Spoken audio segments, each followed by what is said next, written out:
I'm Annemarie McQueen, journalist and proud 50-ish woman, and we are here looking for the true truth in perimenopause, menopause, midlife, and beyond. Opening our minds to other possibilities is not always easy. Hotflash Inc. You're all woman to me. All right, Annemarie.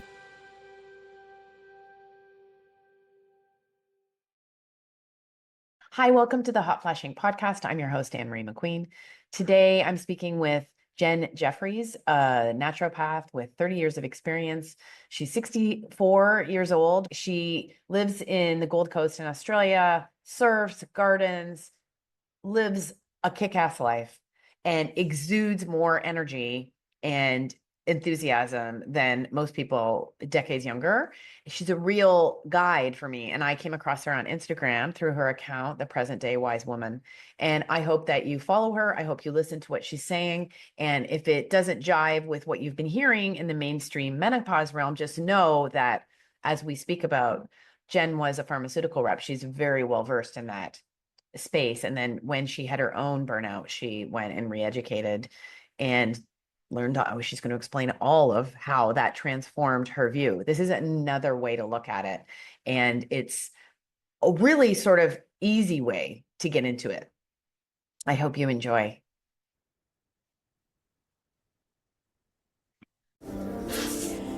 Has your doctor told you that you're too young for perimenopause, but you know you just don't feel like yourself? You are not alone. Perimenopause can start earlier than you think. That's why Menolabs is here, to support you with a range of products and the information you need to confidently speak up and get the care you deserve. They also offer science-backed products like their bestseller, MenoFit, a probiotic designed to help relieve symptoms like hot flashes and night sweats and more, all while supporting your overall health and wellness. Don't settle for less. Visit Menolabs and get the support you need today.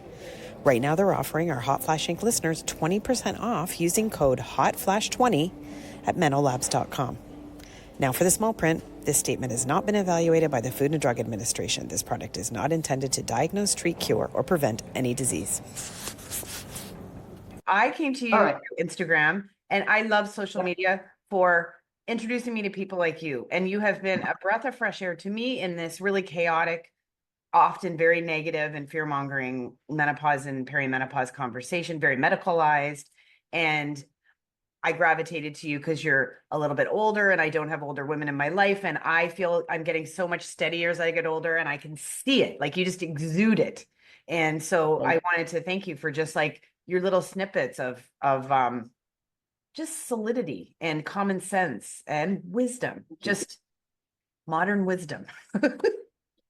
Thank you. Well, I think it's I see aging as a woman as actually a huge responsibility to be there for the other women who are coming through. I didn't find those role models when I was younger, and I always promised myself that I'd be there, for any woman coming through to help them navigate. I think that's the role. The old role of the crone got lost, and I think it's so important to our community and culture that we have the wise women ahead of us. I have wise women ahead of me who help me.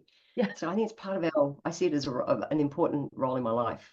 Oh, that's amazing. That's amazing that you feel that sort of calling. Okay. We were exchanging a few voice notes before we talked, and you said you only get a crappy perimenopause because you only get a crappy menopause because you arrive at this point adrenally tired. So I'm a naturopath, so a natural Western doctor. However, I also have a lot of traditional Chinese medicine thinking training in my work. And we say you're born with a certain amount of qi. When you run out of qi, you die. The qi, our life force, lives in our adrenal glands. And we're meant to spend a bit of adrenal energy every day, put it back, spend it, put it back. All right. The reality is, when we start coming to this, I'm 63, about to turn 64. When I was 49, my period just stopped and I kept going. And that's exactly what it's meant to be like. But in my 20s, I burned out my adrenal glands, working in the pharmacy industry, the craziness of the 1980s in business. And it was through natural therapies I got well, met a great naturopath, got me on track. And I looked after my adrenals since. sense. I understood that was the core to life. And so when I hit the natural transition, which is your ovaries, shrink, all that kind of stuff, your adrenals are meant to still produce progesterone. Your androgens still do the thing. And so if that can't happen because your adrenals are tired, because you've been pumping out the cortisol too much, that's when we get a crappy period, a crappy menopause. And so crappy perimenopause, crappy menopause, postmenopause. Menopause is actually just technically one day, a year after we stop bleeding. It's the celebration day. It's 100% preventable. It's a natural thing, and it's meant to be can bleed, can't bleed, can breed, can't breed.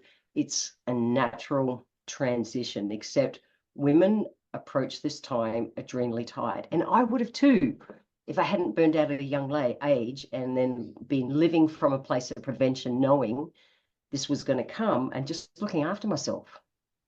So sorry, long answer. No, not like amazing answer. Okay, so you understand that this is diametrically opposed to the mainstream medical view of what perimenopause and menopause is. So you must get it in the neck, because their approach, and I had a doctor saying recently on the podcast, it's estrogen deficiency that is correct, that needs to be corrected. It's that's what drives me. Yeah. Per certain point in your life. It drives me crazy. Okay, yeah. That's really the view. That's if we boiled it right down. It's you have an you make estrogen to a certain point, and then you don't, and then you're a mess because you're not making it the way you were. But we're not meant to. I'm not meant to have estrogen at this age. I am not. That's the normal thing, and the whole story about, hey, do the estrogen to have a healthy heart and strong bones. Well, for fuck's sake, do your exercise, eat healthy, and have a healthy heart. And I'm sorry, I swore. I'm very Aussie. Swear. It's okay. Swear. But it's like that none of that stacks up for me. But the thing is, if we're meant to go through this time. So when we start running out of eggs, which is what's meant to happen, our ovaries shrivel up. We start getting, see the lines on my top lip? Mm-hmm. It's called excess kidney yin. Now, women go and get it all injected, and that's all beautiful. However, it's a natural sign of the fact that I'm barren. I'm barren. And so, but if you see those lines on a woman's top lip, don't walk up to her in the supermarket and go, oh, you're barren. Doesn't go. So it's a natural progression that as we run out of eggs, our ovaries shrivel up, the estrogen production slows to stop. It's normal. Like I said, our adrenals are meant to still carry on producing a bit of progesterone. That's what's meant to happen, which means that it's an easy transition. But if we reach this point adrenally tired and can't have that happen, that's why we get all the shitty symptoms of menopause. And I saw a health professional the other day saying, well, we should just keep having estrogen. You don't have to age. It's like, but our body is meant to age. We can age really well without messing with our hormones. I find it interesting, the whole story of the after 5 years, breast cancers go up, and now they happen to be interestingly re-evaluating HRT studies to find the answers they want. I just find that interesting. And that studies nowadays are only kind of run up to 5 years because the problems seem to come after 5 years. And it's like, I think there's lots to it that as a naturopath, I know damn well, and I work with so many patients, women all around the world, that it doesn't have to be the horror, and it's a natural thing to embrace. And I am 60, about to turn 64, strong, fit and healthy, surf for sunrise every morning, hike, just like good luck keeping up with me energy wise. And that's the way it's meant to be. And I do none of that artificial hormone shit. However, I really look after my adrenal glands. Okay. That's the difference. Okay. We're going to get into the adrenal stuff. I just want to ask you, because I feel like I feel like some of these things are almost not okay to say now. Like you're saying them, but I feel like I'm going to say I don't care. I know people, they're not saying it. It's like, no, I don't care if people do your own. What I say is do your own true due diligence before you stick anything in your body. But that's becoming more and more difficult, like you said, because it's so muddled, and the reading of research. I mean, there are doctors confidently proclaiming that based on a study that they put behind them, that hormone therapy prevents dementia, and hormone therapy and they're saying it like we know hormone, and I feel like a screaming, we don't know that. We don't know that. No, we don't. And for dementia and things, I would rather be doing things like eating well 80% of the time, close to nature, making sure that I keep my lean muscle as I age by eating well and doing my weight-bearing exercise to make sure that I have enough muscle to pump the blood uphill to my brain. I'm more inclined to do things like that. I know that's controversial because that's just free shit. It's not drug company dependent. And I'm not anti-drug company. I'm the most realistic naturopath on the planet. However, I don't like that so much research is being reinterpreted to suit the drugs that are out there on the market now. That's not cool. It's almost they're going, oh, if we change the parameters and make it, and I've seen it in the natural therapy world where they used to say, things like vitamin D, everyone used to take and was strong, fit, and healthy. Then all of a sudden they went, ooh, they fed. I remember when I was in pharmacy industry, even something like comfrey, which is an amazing herb, they fed lab rats 40 times their body weight of it, and they produce liver cancer cells. And they went, oh, humans can't have that. Well, I'm not going to sit here and eat 40 times my body weight of a bloody herb. So I think things can be interpreted certain ways, and someone's got to be honest about it. So I'm not anti-medical. I've worked in the pharmacy industry, but I'm very pro people doing their research. And it's hard to sift and sort and find the right answers nowadays, or the answers that are true. But look who does the studies. Right. Look who does the studies. See who funds the studies. Okay. Well, you worked in the pharmaceutical industry. You have a very strong leg to stand on. On both sides. Yeah. I'm a realistic naturopath. If someone needs bloody antibiotics, take them, and also take a really good quality tribiotic and something at the same time so that you're not messing up with your body long term. But I'm incredibly realistic. And I'm also about living from a place of prevention. I'm back in China next week lecturing, and up there they pay the doctors to stay well. If you get sick, you don't pay. Big difference. And so I've just come from my acupuncturist. I just had acupuncture. I'm going up there. I had a vitamin C and zinc infusion 2 days ago. I'm going to the middle of a tough winter for a couple of weeks. I'm prepping my body ready to go.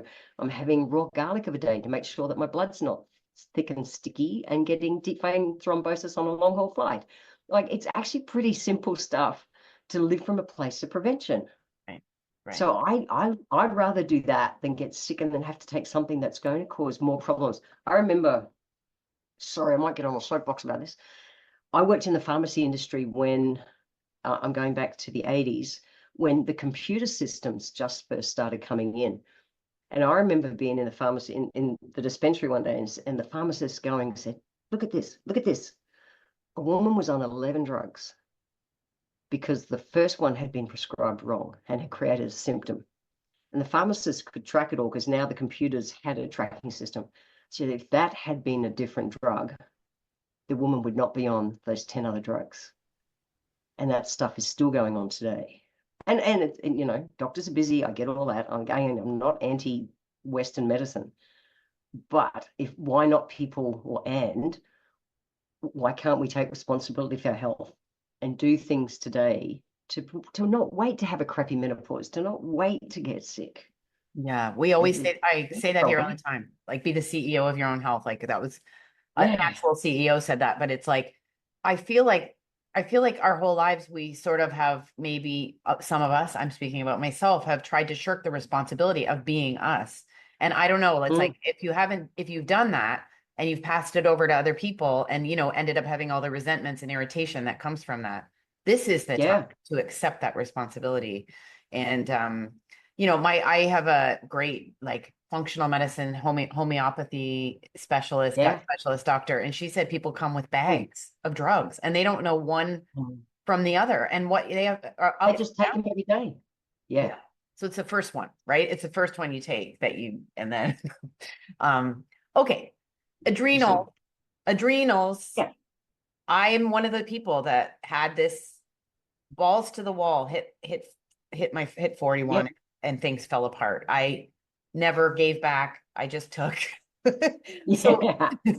can you walk us through this? Actually, Yeah. what happens? Yeah. So my approach to everything is the BAM, the bare ass minimum. So I love to simplify complex health topics. So everything I'll give to you is simplified, because nowadays people think, oh, if I use big words, I'm more clever. Well, guess what? People are in overwhelm and doing nothing because you're trying to just sound clever. I'd rather simplify it and do the core basics, because we've got to have a strong foundation. That's the bottom line. So think about it this way. This is an easy visual. If you're visual, if you're a football player, you go out this week and you go and get hit in the game, and you get hurt, you go down, you get patched up, you get up again, you go out next week, you get hit again, you go down, you get up, get patched up. The next week, you go down, you get it, and by the end of the season, you're screwed. So adrenal glands, cortisol and everything, it's actually, cortisol is what gives us the energy to get out of bed of a day. But every time we have a little, too many emails, too much traffic, all the kids, all those things, we spike our cortisol. We get to the end of the day, it's too high. In Chinese medicine, we say that your adrenals recharge between 2 and 4 a.m. You wake up for a pee between 2 and 4 a.m., literally, because your kidneys are trying to take the stress off your heart, because your cortisol can't do its replenishing the way it's meant to. And so it's like we're getting those hits of a day, and it's not the big hits nowadays, it's the little hits. And so we're meant to be able, another visual, we've got an alkaline corridor. When we're in it, everything works. We're kicked in and out all day, every day. When we're in it, got all the energy, sleep, moods, weight, everything's great. We crave good food. When we're out, it's all the opposite of that. We care about how quick you bounce back. Okay, so your adrenal glands, you're meant to be able to have a stress, adapt to it, come back to center. We don't get the recovery time to come back to center. Same as I didn't. I remember I used to say in my 20s, oh, you sleep when you're dead. And I had a great time in the pharmacy industry. Oh my gosh, that was an interesting, I think it's still just as interesting, that field. Yeah. The way they wooed us to sell their drugs was crazy. And I bought into that game because that was making money for the company. But it's so the adrenals are meant to help us manage stress, have us be able to adapt to what's going on, have our body have the ability to stand and fight or get the heck out of there, and then have the time to recover. We don't get that nowadays. And so there's this thing called GAS. I talk about in my new book, General Adaptation Syndrome. When you first do it, when you hit stage 1, you're in that alarm stage. It's kind of like, what am I going to do? Stage 2, where it's going, all right, this is going a bit longer than I thought. And this is the classic, like people, you go on, you're coping at work, and then you go on holidays, and day 1, you get a cold or something to make you stop. That's stage 2. And then if you still don't get the recovery time, you progress to stage 3, general adaptation syndrome and exhaustion. And then it's just like, that's where I went to in my 20s. And the last 4 years in particular, we've seen people, initially, the world started to lock down, and everyone's kind of like, okay, what's going on? Alarm stage. Stage 2 came along because we all thought, oh, this will last for a few weeks or a few months. Well, 2.5, 3 years later, all of a sudden the governments went, holy shit, we're broke. Everyone needs to go back to work.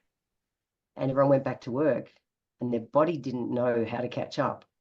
And we're seeing that rise in mental health and everything tells me where people's bodies are. Their bodies are still trapped because the adrenals didn't get a chance to adapt. It went on for too long. We stayed in that crisis point for too long. If anything, we adapted to the fact that we were living in alarm mode, and which is just crazy.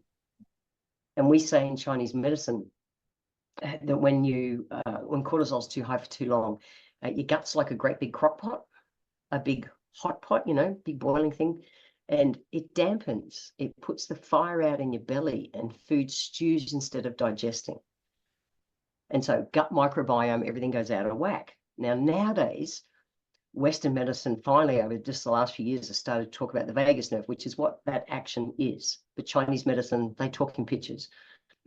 And so there's this stress loop that when we're stressed, part 1, in stage 1, we cortisol rises, we crunch our neck, we go like, oh, you get your neck, you raise your shoulders and you're like, oh, you're stressed. When we do that, we literally pinch the vagus nerve. Vagus nerve is the longest nerve, cranial nerve that runs down through our body, connects brain and gut, and it switches it off. So I'm really happy nowadays that they're talking about things like gut microbiome and replenishing your gut microbiome to feed your happy hormones, serotonin and dopamine. Most of your dopamine's made down there in your gut. However, if you're still not replenishing the adrenal glands, you're feeding the problem still. So there's Chinese medicine, the adrenals are the core of your being. And in naturopath, all we do is what's happening behind. Look at what's happening behind, start there, and then work the cascade of things where if you just, taking digestive enzymes because your food's stewing instead of digesting, or if you're just taking, a really good tribiotic or something, you're still not getting enough sleep to recharge your adrenals. Your adrenals need between 7 and 9 hours sleep a night. You're still not doing any of those things. You're still in survival mode. People are still stuck there like they are now. I swear most of the population's in stage 2 gas of general adaptation syndrome. And it's like, have you got gas? Most people have at the moment. It's crazy shit. And they're just suffering on now because they're trying to recover the income lost and all those things of the last 4 years. So what do you do? What do you do if you hear this and you go, that's me? Like, how do you begin to change? Well, I wrote my book about literally the bare ass minimum things to do. So I recorded a podcast myself this morning about the BAM, because people go, this is great, Jen. They're all good things, but what's the bottom line of the bottom line? and I was thinking about, I thought, what are the, not even a handful of things that I've done consistently since I burned out? Because it's not just get yourself out of the hole. It's then live from a place of prevention. The majority of the time, one is don't be a perfectionist. Do stuff 80% right. If you eat good, close to nature 80% of the time, you're good. I like ice cream. I like pizza and a beer on a Friday night, but you just don't do it all the time. Okay? The biggest change I've made in my life the last 30 odd years since it happened was that I respect my sleep. Our adrenals need between 7 and 9 hours sleep a night to recharge. I want to make sure I'm recharging that cortisol of a night. Okay? So especially if you're getting broken sleep, your cortisol's out of whack.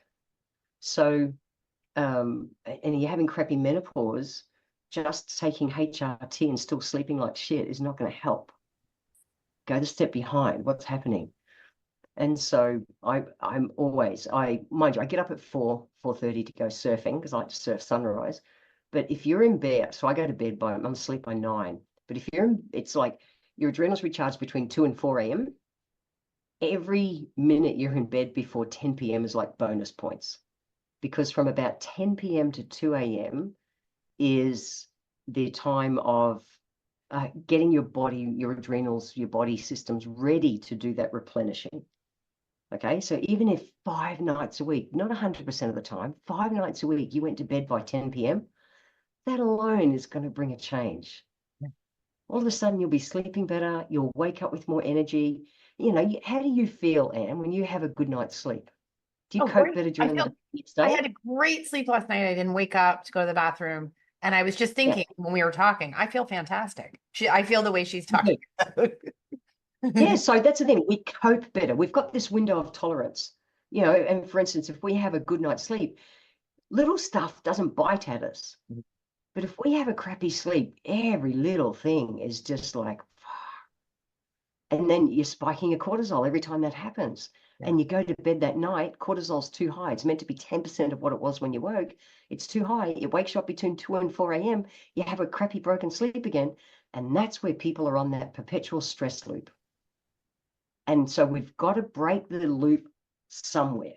So the book, I break it down. We say in Chinese medicine, good food, good rest, and good play. Okay, so if I think of good food, eat close to nature 80% of the time. Get rid of the refined and processed crappy sugars and shit. Makes sense. Bring in more good oils, more good omega-3 essential fatty acid. We have flaxseed oil every single day, my wife and I. We have a plant-based diet majority of the time. So you're allowed to eat meat if you choose, but if you're going to do that, stop eating the big, fancy, expensive, hey, we're going to brag that we've fed a cow grain. And it's to make it fatter and more flavorsome. and more inflammatory and toxic to your body. Go close to nature, which is grass-fed meat, the way it's meant to be. So, eat foods that are going to nourish your gut microbiome and digestive system. Kiwi fruit is one of my favorite fruits because, one, it's a really good prebiotic. Number two is that it contains the digestive enzymes that we need to help our upper gut work properly. So even just having a kiwi fruit a day can be a great addition. Just a boring old green kiwi fruit. You cut it, you eat it, because the enzymes diminish after about 20 minutes. Make sure you're having your water a day, 33 ml per kilo per day. That's it. So it's like, I did a reel on my site, on my socials yesterday or the day before, and I said, people go, Jen, I can't drink that much water. I go, yeah, but if you were told you will die tomorrow, you would magically find the motivation to drink that much water. Most people need a glass an hour. That's it. Yeah. And so not big, icy cold. Again, think your gut is like a great big crock pot. If you keep putting cold, icy things in, you put the fire out in your belly. So have room temp or cool. Don't do the icy drinks all the time. So that's food, good rest, 7 to 9 hours sleep, every minute before 10 p.m, bonus points. And then good play. The thing that people forget to do is to play. People are so damn boring, and yet our adrenal glands need it. And 1% of our day is 15 minutes. Surely you can spend 1% of your day doing something fun. And like, I love my work. I love lecturing. I love all that kind of stuff. And I'll still go and play my ukulele. I'll just be really present and play with the dog. Like 1% of your day, you can do it. You can do it. It's really important to your sanity. And look, we need to meditate and do all those things too. But just think, good food, good rest, and good play, the majority of the time, 80% of the time, and you'll stay in that alkaline corridor more than you're out. And menopause and everything then your body can do its natural transitions. Okay. What about the role of the liver? Because you've talked about the gut and the adrenals, and a lot of people around this time develop, now it's called a different acronym, but it was non-alcoholic fatty liver. It's a fatty liver. Fatty Still liver. a fatty liver. Yeah. Yeah, it's fatty liver because a fatty liver doesn't eventuate overnight. A fatty liver is all the years that we abuse it, and it's with toxins. So the liver's job is to process toxins. Now, alcohol is still a toxin. I was a raging alcoholic in my 20s. I got sober at 26. You can still have a drink, but just know that, it's your body has to deal with it. And so fatty liver is a very real thing. So I'm in the book, I talk about fasting, but I talk about supported fasting. So, stuff becomes trendy. Like intermittent fasting. It's one of our processes that we prescribe as a naturopath. We talk about a rest day a week or a cleanse day a week. So it's a natural part of our thinking that you fast 1 day a week. However, it's always supported with herbs. So think about this. You're in the alkaline corridor. If you just don't eat, do you think it stresses your body or doesn't stress your body?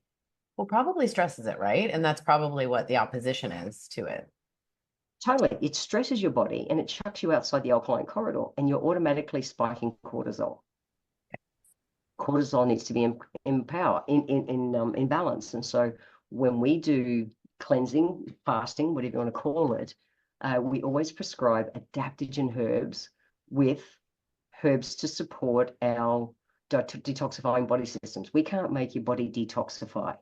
We can support your natural body's detoxifying body systems, but we pair them with adaptogens. Adaptogens are a class of herbs that help your body adapt to stress. So, and it's frustrating as a pracky that I see people just eating ashwagandha gummies and stuff. And it's like a naturopath never prescribes one herb on its own because we're not one body system. We're a body of body systems. So just treating your liver because you've got fatty liver, not treating the stress, which is that toxin in itself, and not repairing gut and all those things, doesn't fix it. Same as like thyroid. Women have got low thyroid, and that shows up more as we start to age as well. I ended up with Hashimoto's when I burned out, which is just low thyroid.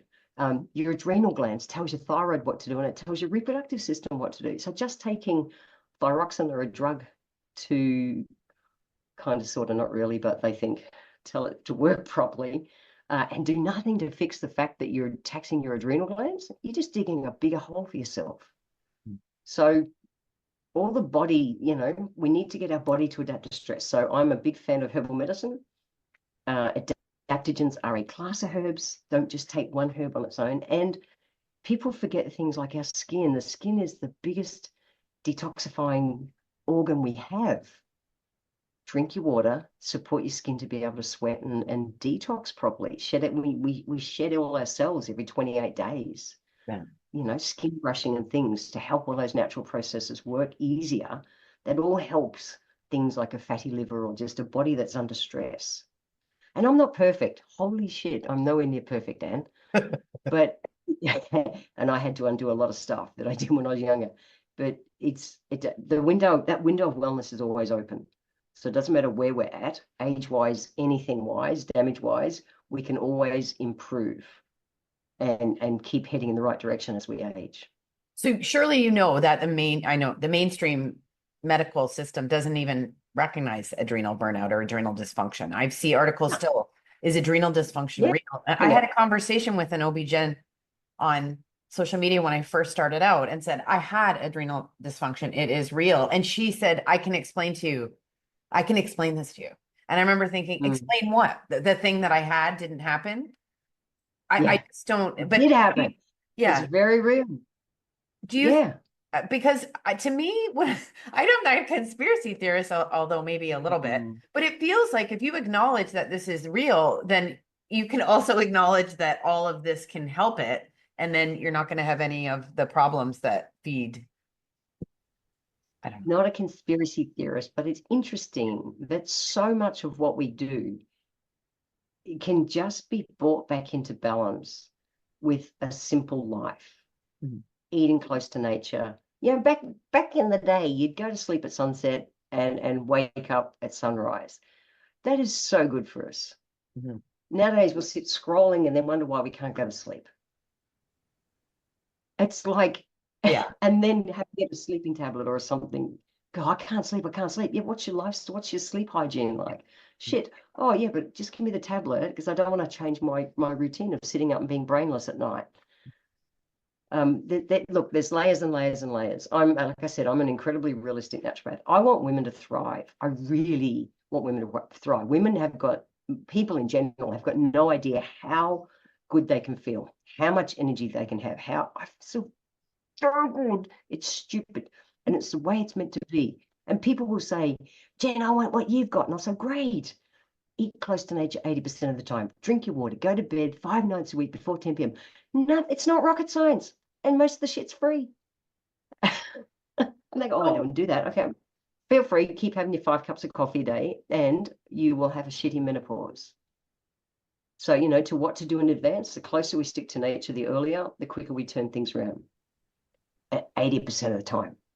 So a lot of people haven't done that, right? And they hit their and it's like they don't know whether they're coming or going. Where do you feel about the hormone therapy conversation in the middle of all this? Because it is being positioned as the answer. And I think it can be an answer for people. I don't know. Where does that fit in for you? I'm not a fan of it. I'm just not. I'm also an incredibly realistic naturopath. Same if someone is in a mental health state that they need medical support and they're getting, some other kind of counseling or therapy as well, I'm realistic for them to take it, take medication for, 1 or 2 or 3 blood cycles. A blood cycle is 3 months to help support them. But however, be at the same time setting up a plan of wellness for the future. So if you chose to do a hormone replacement therapy or something like that, I would be doing everything I could to get my adrenals happy and creating a lifestyle plan that I know I can age strong, fit, and healthy without having that medical intervention, because I know damn well it's not. And I know that's going to really piss off some of the listeners because it's easier and we don't have to take responsibility for ourselves, or we can just go, no, I just need the doctor. And the doctor, the all-knowing doctor, I worked in the pharmacy industry. The pharmacists are more respected than doctors. And it's like, I get it. There's this godlike thing, but they said it's good for me. It's all good. Well, yeah, there's, we are our own person. And a lot of people don't want to do the things that I want to do to stay well.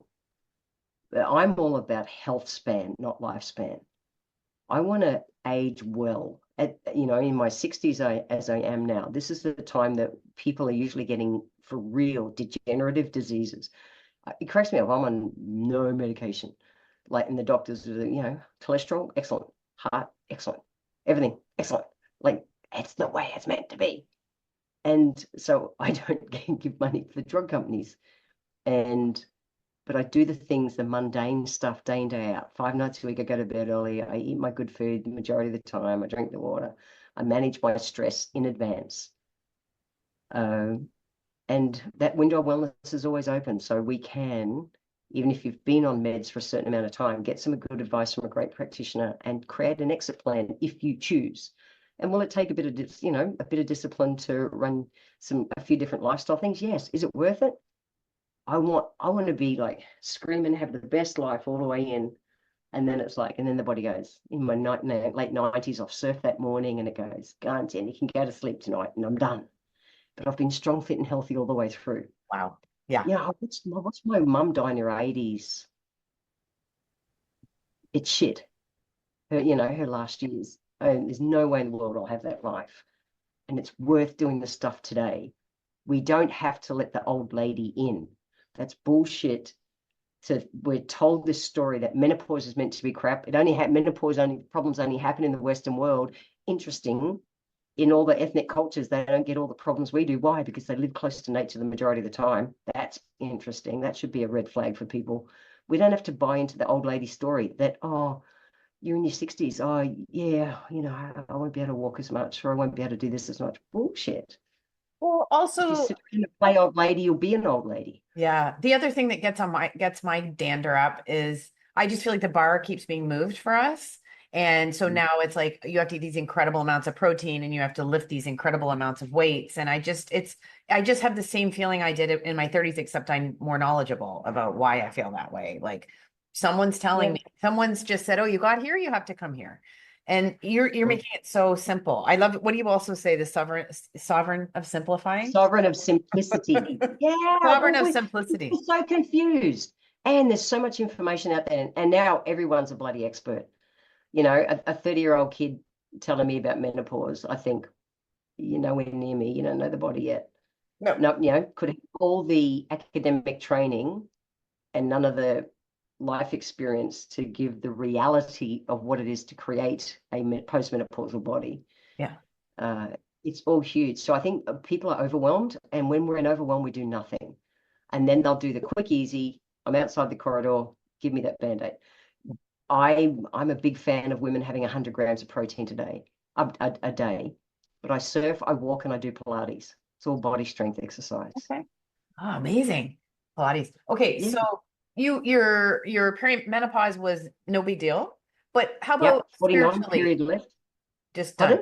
Did your periods just kind of or no, they were probably from about 47 for about 2 years before. They came down to about bleeding 1 day a week. Mm-hmm. 1 day a week, one day a month. So they were kind of just patchy. And I'd had the nasty heavy bleeding. I'd had all that. I remember bleeding on the school chairs at school. You'd hop up at school and there's a puddle of blood on the chair. Not good as a teenager. Not a good experience. I remember all those days. When I was 49th of January, I had a good bleed and then it disappeared. 9 months later, it came back for a day and it disappeared. And that was it. So then we measure menopause is the day that we stop, a year later than we stop bleeding. So I was menopausal a year after, in my 50s. I hit that day that I hadn't bled for a year. Every woman is either premenopausal, as in perimenopausal, or we're postmenopausal. Because menopause is 1 day. It's that 1 day. Yay, I don't bleed anymore. And it's liberating. And you think it's cool. I love seeing the spark in you in your 50s. I remember when I hit 40, I think, fuck, it's good to be, the worrying about what people think about your stuff, all that stuff in your 30s. And I thought 40s is good. 50s is yeah, it's all right. 60s is fucking epic. And I can't wait for my 70s and 80s. It just, truly, it's liberating. There's something energetically that changes with us. as we are that postmenopausal, if you own the being the crone, gosh, it's a cool time of life. I love it. Yeah, I was going to ask you about that spiritual sort of soul part of it. Did you have any? Yeah. I remember. Okay, so when I learned about the crone and everything, when I was in my 20s, early 30s, studying naturopathy, remember when my mum hit, so I was 30 when mum hit 50. I sent her a card and said, "Oh, congratulations, you're the crone, and I'm so excited for you." And she got so offended because in our Western culture, it's like, "You old crony, you old hag." And I'm going, no, like, you're the wise woman. It is so good, Mum. Anyway, she never embraced that. So as I was coming towards this time, and then when I got in my early 50s, I really started, reading more and delving more into it and really exploring it, and did some rites of passages and did lots of stuff. Calling, "Come on, crone, come in." I was trying to call in my wise woman. It was really interesting.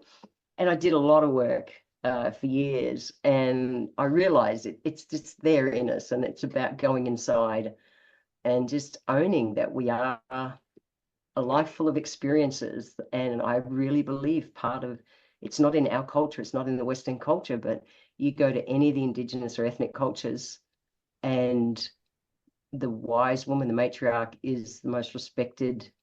I run a charity in Thailand, and I see teenage boys, dickhead teenage boys, just when the matriarch of the village speaks, they really listen, not out of fear of anything, but out of true respect, because they get that she's the wise one.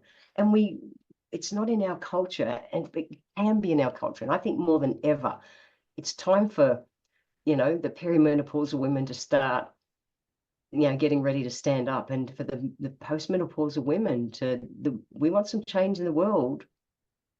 This is it. It's the divine feminine, and the caring subtleness is a bigger strength than any hard-ass violent masculine energy. And it's not male female, it's not that. We all have masculine and feminine in us, but that divine feminine is pretty awesome. And when you really let it develop in you, I could cry. It's fucking magical. It's the best time of your life. Please don't be scared of this time. It is the best, but embrace it. It's a natural transition in life, and I love it. I love being a woman of this age. I really do. I have to wipe my eyes. My eyes are leaking. I love it. I have something in both my eyes, Jen. That's how I feel. Oh, that's it really is. Who's trying to lead women in fear about this? Mm-hmm. Women who are scared. Look at what's sitting behind. Who are scared, right? Like a lot of it is women who are scared, I feel. And I have. Well, you can be controlled. When you're in fear, you can be controlled. When you're in love, you can't be controlled. Those just a thought. Those are beautiful words to end on. Thank you so much. I will continue to follow your common sense, wise, bare ass minimum. Love it. We need the bare ass minimum. If you're floundering, we do. Jen's bare ass minimum. Yeah. Thank you.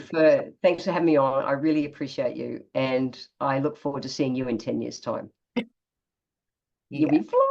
Maybe I'll learn to surf. I surfed once, so maybe I'll learn to surf. I surfed once, and it was beautiful. It was beautiful in Hawaii. It is. You have to be one with nature. You can't think of other shit. You have to just be there. So present. It's wonderful. Yeah. Enjoy it. Thank you. Hotflash Inc was created and is hosted by Annemarie McQueen, produced and edited by Sonia Mack. The information contained in this podcast is intended for informational purposes only and is not intended for the purpose of diagnosing, treating, curing, or preventing any disease. Before using any products referenced on the podcast, consult with your healthcare provider, read all labels, and heed all directions and cautions that accompany the products. Information received through the podcast should not be used in place of a consultation or advice from a healthcare provider. If you suspect you have a medical problem, i.e. menopause or anything else, or any healthcare questions, please promptly see your healthcare provider. This podcast, including Annemarie McQueen and any producers or editors, disclaim any responsibility from any possible adverse effects from the use of any information contained herein. Opinions of guests on this podcast are their own, and the podcast does not endorse or accept responsibility for statements made by guests.